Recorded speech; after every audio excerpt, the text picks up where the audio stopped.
नमस्कार, स्वागत है आपका सुजस सारांश की इस क्लास में। इस क्लास में हम डिस्कस करते हैं राजस्थान का करंट अफेयर्स और हमारा आधार होता है राजस्थान सरकार की सुजस पत्रिका।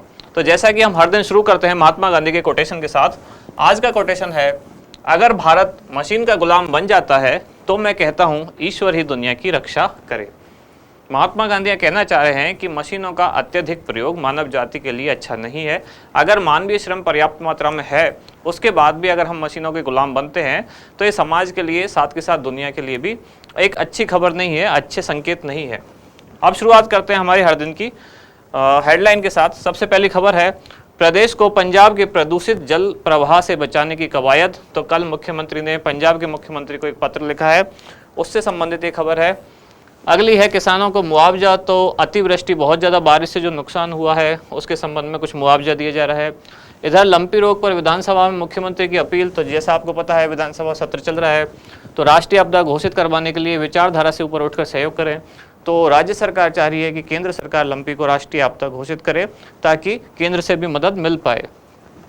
इधर एक काम की खबर क्या है कि राजीव गांधी ग्रामीण ओलंपिक की तिथियों में अब बदलाव हो गया है। तो जो जिला स्तरीय और राज्य स्तरीय प्रतियोगिताएं शुरू होने वाली थी, तो पहले की जो निर्धारित तिथि थी वो अब चेंज हो गई है।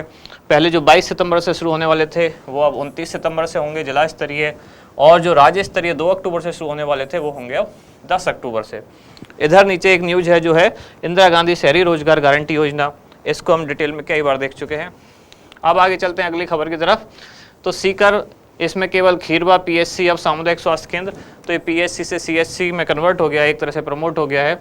उधर है स्वास्थ्य सेवाओं में सुधार के लिए अहम निर्णय। कौन कौन से निर्णय लिए गए हैं? 235 फार्मासिस्ट और सूचना सहायक के 44 पद सृजित किए गए हैं। मेडिकल कॉलेजों में 691 संविदा पद। अब आगे चलते हैं अगली खबर की तरफ। इधर है महिला स्वास्थ्य कार्यकर्ता, जिसमें प्रशिक्षण कार्यक्रम में प्रवेश के लिए 21 सितंबर से आवेदन शुरू होंगे।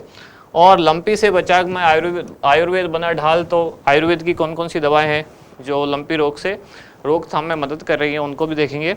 साथ ही गांवों में लंबित योजनाएं शीघ्र पूरी करें। ये कौन सी खबर है? ये है प्रधानमंत्री आदर्श ग्राम योजना।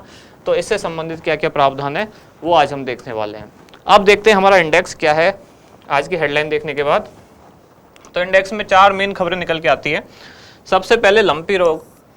लंपी की जनरल चीज़ें तो हम पहले पढ़ चुके हैं कि लंपी कैसे होता है, कौन से वायरस से होता है, जियोग्राफिकली ये स्प्रेड कहाँ कहाँ हो चुका है, ओरिजिन इसका कहाँ से हुआ, भारत में कैसे आया, ये सारी बातें हम पढ़ चुके हैं। इसके वायरस के बारे में भी, वो डीएनए वायरस है या आरएनए वायरस है, सिंगल स्टैंडर्ड है या डबल स्टैंडर्ड है, ये सब चीज़ हम पढ़ चुके हैं। यहाँ आज हम देखेंगे लंपी के लिए कौन से टीके और कौन सी दवाएँ प्रचलित है। ये नया है अभी, क्योंकि कुछ अभी टीके हैं जिन पर रिसर्च चल रही है आईसीआर में, तो वो हम देखेंगे कौन सा टीका है और कौन सी दवाइयाँ हैं जो दी जा रही हैं। फिर है प्रधानमंत्री आदर्श ग्राम योजना। इस योजना की खास विशेषताएं क्या है वो समझेंगे। फिर निरोगी राजस्थान अभियान। तो जैसे कि न्यूज़ में था अभी, मेडिकल कॉलेज और फार्मासिस्ट संविदा कर्मियों से संबंधित कुछ चीज़ें थी, उसी में एक न्यूज़ थी निरोगी राजस्थान। तो निरोगी राजस्थान अभियान को भी समझेंगे। और लास्ट में राजीव गांधी ग्रामीण ओलंपिक, इसकी तिथियों में बदलाव हुआ है।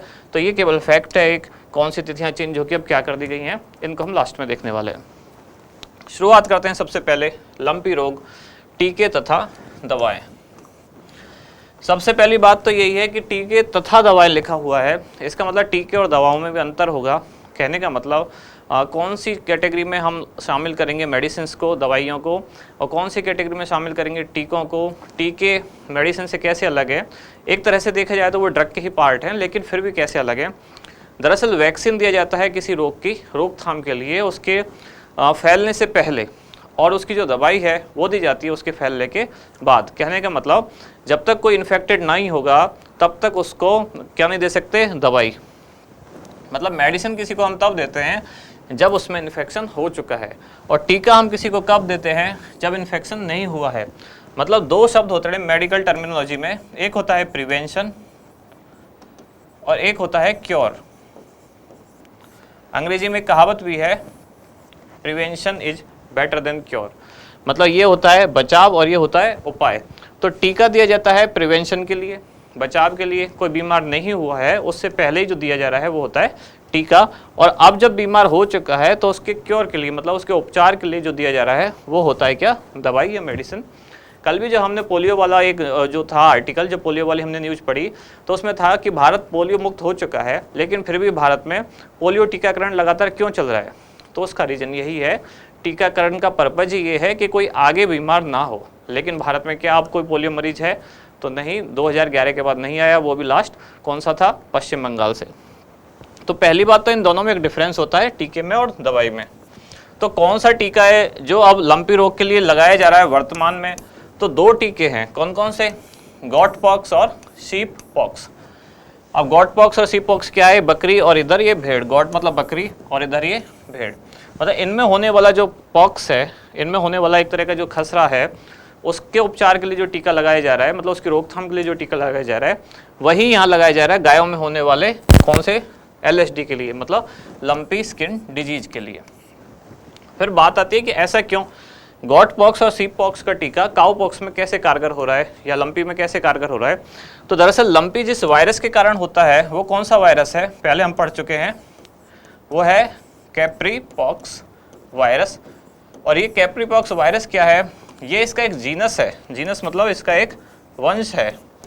वंश के बाद फिर नीचे आता है जाति, मतलब स्पीसीज। तो कैप्री पॉक्स वायरस एक वंश है, इसमें 3-4 तरह के वायरस होते हैं। उन्हीं में से शीप पॉक्स वाला भी होता है, गॉट पॉक्स वाला भी होता है, साथ ही काऊ में जो लंपी कर रहा है तो काऊ पॉक्स वाला भी होता है। तो ये वायरस का एक पूरा परिवार है, एक तरह से कह सकते हैं। कौन सा? कैप्री पॉक्स। तो कैप्री पॉक्स के 3-4 टाइप जो हैं, तो ये सब के लिए कारगर होता है। कौन सा? गॉट पॉक्स और शीप पॉक्स, क्योंकि वो इस पूरी फैमिली को ख़त्म करता है, इस पूरे वंश को ख़त्म करता है। लेकिन अब इसकी प्रजाति जो है वो कौन सी है? LSD वाली lumpy skin disease, Capri pox की ही जो आगे प्रजाति स्पीसीज है। इसके लिए स्पेसिफिक अभी टीका नहीं बना है। जो बन रहा है, मतलब अभी रिसर्च की स्टेज में है, वो कौन सा है? अपकमिंग वैक्सीन जो है वो कौन सी है?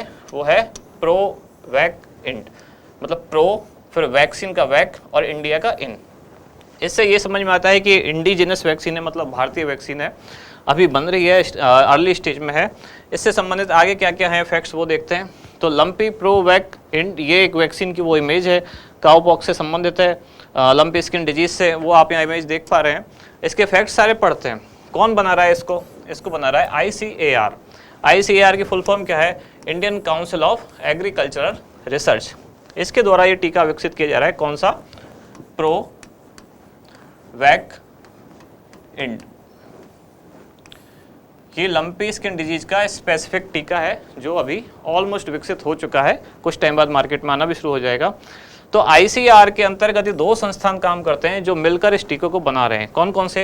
एक है NRCE और दूसरा है IVRI। NRCE कहाँ है?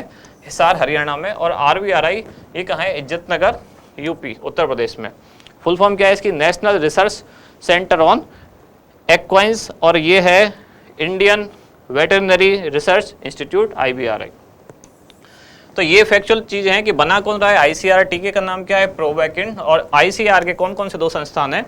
तो NRCE और IVRI। ठीक है, अब आगे चलते हैं अगले पॉइंट पे। ये कैसा वैक्सीन है? तो ये होमोलोगस वैक्सीन है। अब सवाल उठता है होमोलोगस वैक्सीन क्या होता है? तो जहाँ होमोलोगस शब्द आता है तो इसका मतलब एक शब्द हेटेरोलोगस भी होगा। होमो का मतलब होता है सेम, एक जैसे, हेटेरो का मतलब होता है डिफरेंट या अपोजिट, मतलब एक से अलग।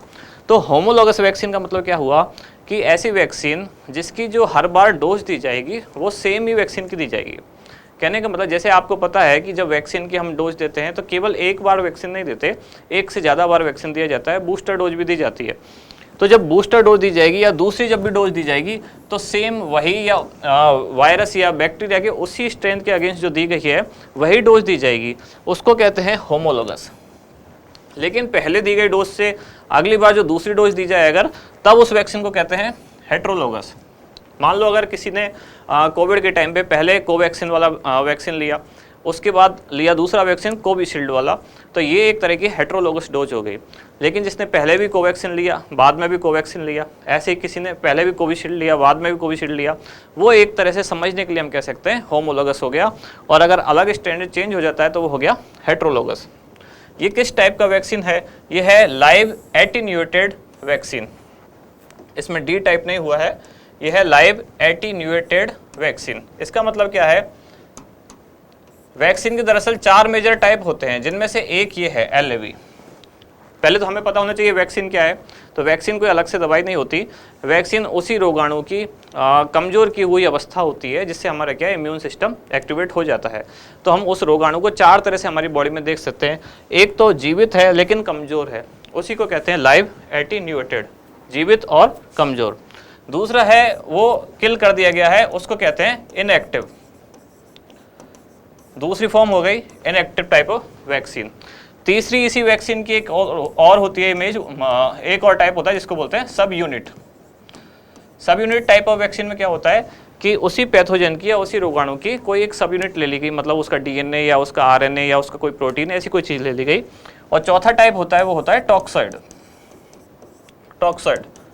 टॉक्सॉइड क्या होते हैं कि जो भी पैथोजन है उनके द्वारा सिक्रेट किए जाने वाले जो भी कुछ विषैले रसायन होंगे वही उनके टॉक्सॉइड या टॉक्सिन कहलाते हैं। जैसे कि टेटनस वगैरह का वैक्सीन जो बनता है वो टॉक्सॉइड टाइप का होता है। तो ये एक जनरल चीज़ है जो समझने के लिए है। उनमें से जो ये वैक्सीन बन रहा है ये किस तरह का है, ये लाइव एटीन्यूएटेड वैक्सीन, मतलब इसमें जो रोगाणु होंगे वो जीवित रोगाणु हैं लेकिन उनको कमज़ोर कर दिया गया है और फिर उनको जानवरों में मतलब अब गायों में दिया जाएगा जिससे कि उनका इम्यून सिस्टम उसके अगेंस्ट स्ट्रांग हो सके, एंटीबॉडी बना सके। और लास्ट पॉइंट, ये भारतीय वैक्सीन है, ये तो हमें पता ही है, वैक्सीन के नाम में ही है। अच्छा, अब दवाएँ कौन कौन सी दी जा रही हैं, तो जैसा आपको पता है आयुष मंत्रालय, आयुष विभाग जो है उसने कुछ आयुर्वेदिक दवाएं जारी की हैं और साथ ही जो भारत सरकार है, केंद्र सरकार है, वो कौन सी दवा को सजेस्ट कर रही है, उस दवा का नाम है मिथाइलिन ब्लू या मेथिलिन ब्लू, जिसको नीली दवा भी कहते हैं। यह एक ब्रॉड स्पेक्ट्रम एंटीवायरल दवा है, सामान्यतः कह सकते हैं एंटीवायरल दवा है। ब्रॉड स्पेक्ट्रम का मतलब होता है सभी वायरस पे काम करती है, इसका स्पेक्ट्रम जो है वो ब्रॉड है, तो वही एंटीवायरल दवा है कौन सी, मेथिलिन ब्लू। और आयुर्वेदिक दवाएं कौन कौन सी नाम लिखे हुए हैं, तुलसी, दालचीनी, सौंठ, काली मिर्च, नीम, लहसुन, इसके अलावा गुड़ वगैरह, इन सब में मिला के इनका पेस्ट बना के, या आजकल आप इमेज में देख रहे हो कि गवर्नमेंट जो है इनके लड्डू बना के गायों को खिला रही है, तो उसी के संदर्भ में ये दवाइयों के नाम दिए हुए हैं। ये आयुर्वेदिक दवाएं हैं। ये भारत सरकार द्वारा जो एलोपैथिक दवा दी जा रही है वो कौन सी है, सजेस्ट की जा रही है मेथिलिन ब्लू या नीली दवा। अब अगले पॉइंट की तरफ चलते हैं। जो अगली न्यूज़ है वो है प्रधानमंत्री आदर्श ग्राम योजना। तो ग्राम को कैसा बनाया जाएगा, ग्राम को बनाया जाएगा आदर्श ग्राम। और आदर्श ग्राम क्या होगा, ऐसा ग्राम जिसमें जो आधारभूत सुविधाएं हैं उनका विकास किया जाए। आधारभूत सुविधाओं से मतलब क्या होता है, बेसिक जो चाहिए इंफ्रास्ट्रक्चर, वो सारी चीज़ें, जैसे सड़क हो गया, बिजली पानी वगैरह, ये आधारभूत सुविधाएं हुई, तो वही ग्राम आदर्श ग्राम कहलाएगा। शुरुआत कब हुई इसकी, शुरुआत हुई वर्ष 2009-10 से पायलट प्रोजेक्ट के तौर पे। पायलट प्रोजेक्ट क्या होता है, पहले एक बार ट्रायल के तौर पे जो किया जाता है प्रोजेक्ट शुरू, उसको पायलट प्रोजेक्ट कहते हैं। 5 राज्यों से शुरू हुआ, कब, 2009-10 में। फिर 2014-15 में सरकार जब चेंज हुई, नई सरकार आई, तब इसका प्रथम चरण शुरू हुआ, कितने, 11 राज्यों के साथ। अब देखते हैं वो 5 राज्य कौन कौन से हैं, इसके उद्देश्य क्या हैं और विशेषताएं क्या हैं। उद्देश्य क्या है, अनुसूचित जाति बाहुल्य गांवों का एकीकृत विकास। ये जो एकीकृत विकास है उसी में सारी चीज़ें आ जाती हैं कि आधारभूत सुविधाओं का विकास, वही एकीकृत विकास है। सड़क, बिजली, पानी, शिक्षा वगैरह, ये सारी चीज़ों का विकास जो है वही समेकित विकास या एकीकृत विकास कहलाता है। तो कौन से गांवों का, इसका उद्देश्य खास है कि जहां अनुसूचित जाति का बाहुल्य है, ऐसे गांवों का एकीकृत विकास करना।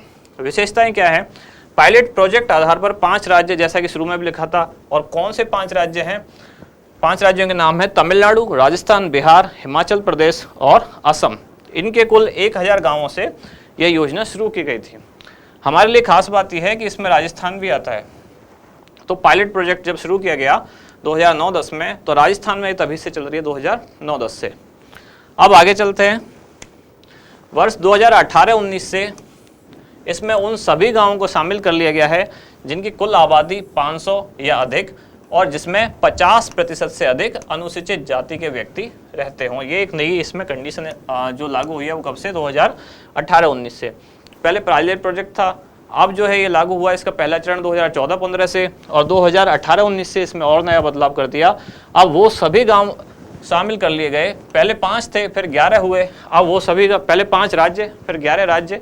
अब भारत के वो सभी गांव जिनकी आबादी 500 से अधिक है और जिनमें जनसंख्या एससी की जो जनसंख्या है अनुसूचित जाति की, वो 50% से अधिक हो उन सभी को इस योजना के तहत कवर किया जा रहा है और प्रत्येक गांव के लिए कुल 21 लाख रुपए की राशि स्वीकृत की जा रही है इस योजना के तहत, वह आधारभूत सुविधाओं के विकास के लिए। संबंधित विभाग कौन सा है, तो सामाजिक न्याय एवं अधिकारिता विभाग। यहाँ खास बात यह है कि ये भारत सरकार वाला है, ना कि राजस्थान सरकार वाला, क्योंकि योजना के नाम में भी क्या है, प्रधानमंत्री आदर्श ग्राम योजना, मुख्यमंत्री आदर्श ग्राम नहीं है, प्रधानमंत्री है, इसलिए भारत सरकार के अंतर्गत ये योजना आती है। अगली योजना कौन सी है, निरोगी राजस्थान अभियान। ये आप लोगों देख पा रहे हो, इसमें सिंपल सी जो चीज़ है, एक तो कि कब शुरू हुई, प्रीलिम्स का क्वेश्चन सबसे फेवरेट यही होता है। इसके अलावा ऑब्जेक्टिव एग्जाम जितने भी होते हैं उन सब में डेट बहुत पूछी जाती है। कब से शुरू हुई, तो ये आर्थिक समीक्षा में डेट दी हुई है, कब, 18 दिसंबर 2019 से शुरू हुई है योजना। उद्देश्य क्या है, नाम में ही उद्देश्य है निरोगी, पूरे राजस्थान को रोग से रहित करना। तो राज्य के समस्त नागरिकों की स्वास्थ्य समस्याओं का निवारण और उनकी रोकथाम करना, ये इसका उद्देश्य है। विशेषताएं क्या है, राज्य के प्रत्येक राजस्व गांव और प्रत्येक शहरी वार्ड में एक स्वास्थ्य मित्र में महिला और पुरुष दोनों होंगे, का चयन किया जाएगा और ये स्वास्थ्य मित्र क्या करेंगे, जनता को स्वस्थ रहने के लिए जागरूक करेंगे।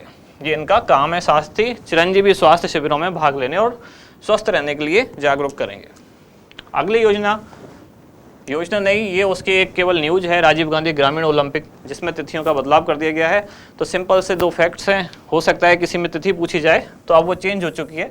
पहले जो हमने पढ़ा है वो तिथि अलग थी, अब चेंज होकर गवर्नमेंट ने जो चेंज की है वो ये है। अब जिला स्तरीय मुकाबले कब होंगे, 29 सितंबर से 1 अक्टूबर, और राज्य स्तरीय मुकाबले कब होंगे, 10 अक्टूबर से 13 अक्टूबर। पहले ये कब था, पहले 22 सितंबर से 25 सितंबर कौन सा था, जिला स्तरीय, और राज्य स्तरीय कब था, 2 अक्टूबर से 5 अक्टूबर। तो जो नई अपडेटेड डेट है वो आपको याद रखनी है। और लास्ट में जैसे कि हर दिन हम डिस्कस करते हैं क्वेश्चन, आज का क्वेश्चन क्या है, निरोगी राजस्थान अभियान का शुभारंभ किस तिथि से हुआ, तो 4 डेट दी हुई हैं, 18 दिसंबर 2019, 18 दिसंबर 2020, 18 दिसंबर 2021 और 18 दिसंबर 2018।